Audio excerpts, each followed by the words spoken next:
भारत की पावन भूमि ने अनेक महान मित्रताओं को जन्म दिया है, लेकिन सुदामा और श्री कृष्ण की मित्रता सबसे अनोखी, सबसे पवित्र और सबसे प्रेरणादायक मानी जाती है। यह मित्रता हमें सिखाती है कि सच्चा रिश्ता धन, पद और वैभव से नहीं, बल्कि हृदय की भावना से बनता है। यह कथा केवल दो मित्रों की नहीं है, बल्कि यह अहंकार और विनम्रता, गरीबी और समृद्धि तथा भक्ति और प्रेम के संतुलन की अमर सीख है। गुरुकुल से शुरू हुई मित्रता। सुदामा और श्री कृष्ण की मित्रता की शुरुआत सांदीपनि ऋषि के आश्रम से हुई। दोनों वहीं गुरुकुल में शिक्षा प्राप्त करते थे।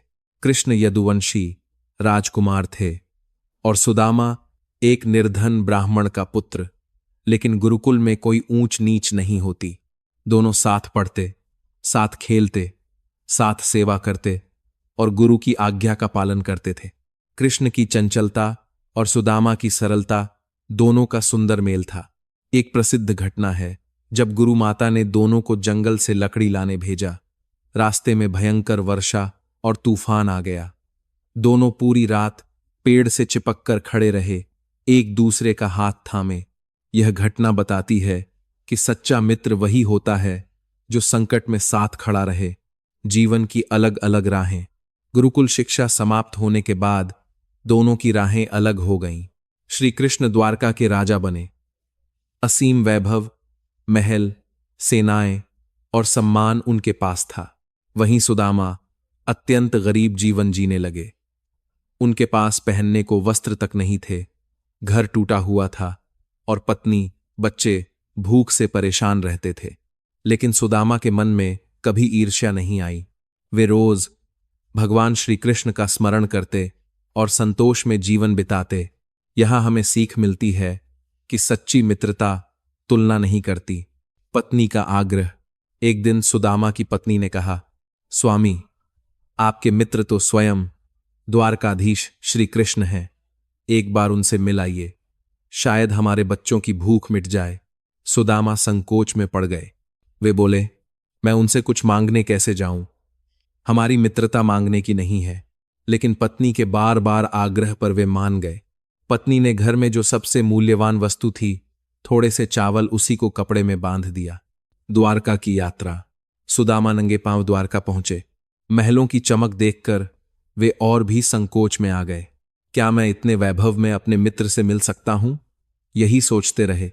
लेकिन जैसे ही श्री कृष्ण को पता चला कि सुदामा आए हैं, वे नंगे पांव दौड़ते हुए बाहर आए। राजा होते हुए भी श्री कृष्ण ने सुदामा को गले लगा लिया। उनकी आंखों से आंसू बह रहे थे। यह दृश्य सिद्ध करता है कि सच्ची मित्रता पद नहीं देखती, केवल हृदय देखती है। सच्चे प्रेम की पहचान।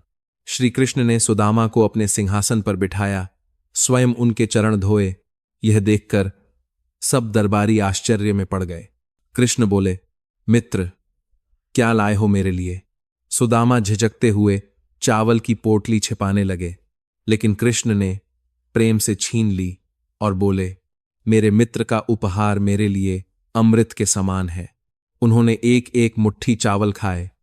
तीसरी मुट्ठी उठाते ही देवी रुक्मिणी ने उनका हाथ पकड़ लिया, क्योंकि उतने में ही सुदामा के भाग्य बदल चुके थे। बिना मांगे मिला वरदान। सुदामा कुछ भी मांगे बिना द्वारका से लौट आए। उनके मन में केवल मित्र से मिलने की खुशी थी। जब वे अपने गांव पहुंचे तो देखा उनकी टूटी झोपड़ी अब भव्य महल में बदल चुकी थी।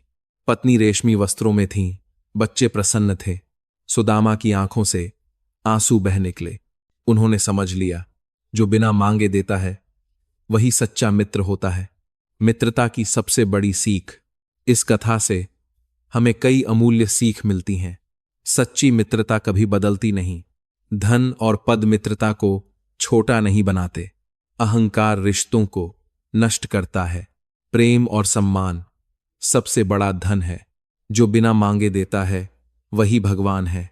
आज के समय में सुदामा कृष्ण मित्रता, आज की दुनिया में जहां रिश्ते स्वार्थ पर टिके हैं, सुदामा और कृष्ण की मित्रता हमें याद दिलाती है कि मित्र वही जो हालात में भी साथ दे, जो आपकी गरीबी में भी आपको अपनाए और आपकी सफलता में जलन न करे। निष्कर्ष, सुदामा और श्री कृष्ण की मित्रता केवल कथा नहीं बल्कि जीवन का दर्शन है। यह मित्रता बताती है कि जहां प्रेम हो वहां दूरी नहीं होती, जहां अहंकार न हो वहां मित्रता अमर होती है।